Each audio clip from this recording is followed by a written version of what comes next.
Hey there, big news in the world of real estate and finance. The Fed just made their first rate cut since 2022, dropping the base rate by 50 basis points. Now, I know what you're thinking. How does this actually affect you, especially if you're looking to buy or sell a home?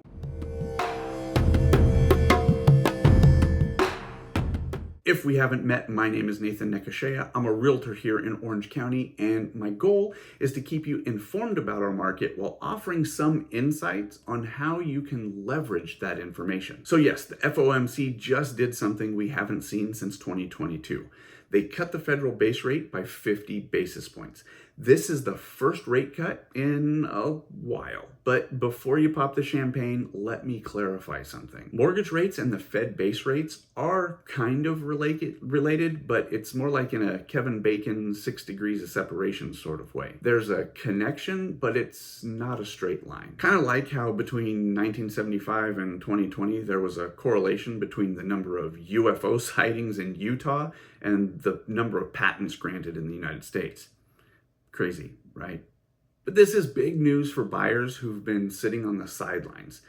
Lower rates mean that the cost of borrowing is cheaper, which translates into savings for you. But we're not going to see a flood of buyers just yet. It'll trickle in as rates settle and people slowly realize they can get more house for their money. The real rush probably won't hit until the peak season of 2025. But here's the kicker. Savvy buyers can jump in now and avoid that future competition. When demand rises, so do prices. More competition means higher costs if supply doesn't keep up. So if you're able, why not beat the crowd? On the flip side, sellers, lower rates mean the whole lock-in effect is starting to fade.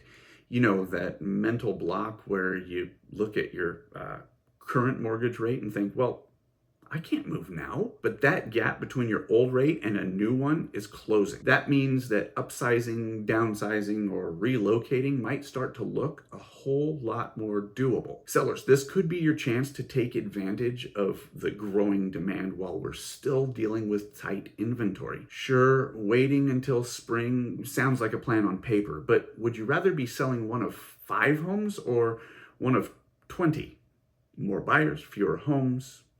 You do the math. Now, I'm not saying everyone should sell right now. What I am saying is for some sellers, this could be a golden opportunity, especially if you're planning on buying a replacement home. You might be able to work both sides of the deal and come out ahead rather than wait.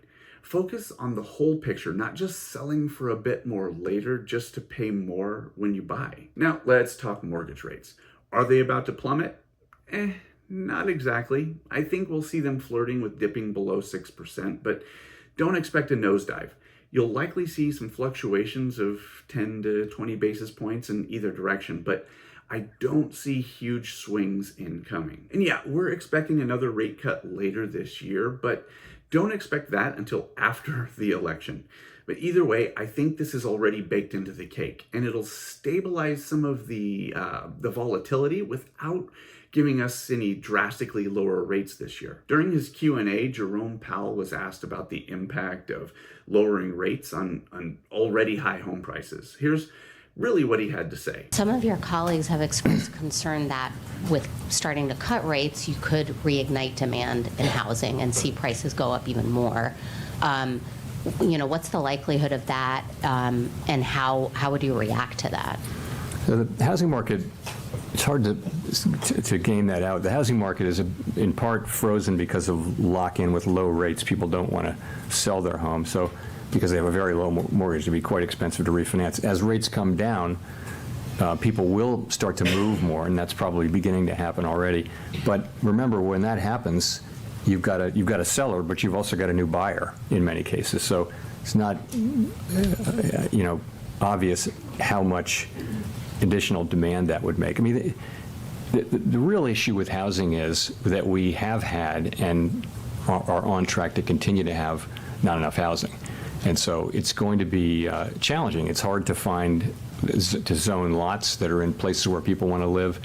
It's all of the aspects of housing are more and more difficult. And where are we going to get the supply? And this is not something that the Fed can really fix. But I think as we normalize rates, you'll see the housing market normalize. And I mean, ultimately, by getting inflation broadly down and getting those rates normalized and getting the housing cycle normalized, that's the best thing we can do for householders. And then the supply question will have to be dealt with by the market and also by government. Okay, so even Jerome Powell understands that lowering rates without increasing inventory is going to create some upward pressure on home prices. I do like that he acknowledged that sellers also become buyers, which creates more of a push market rather than helps supply in any way.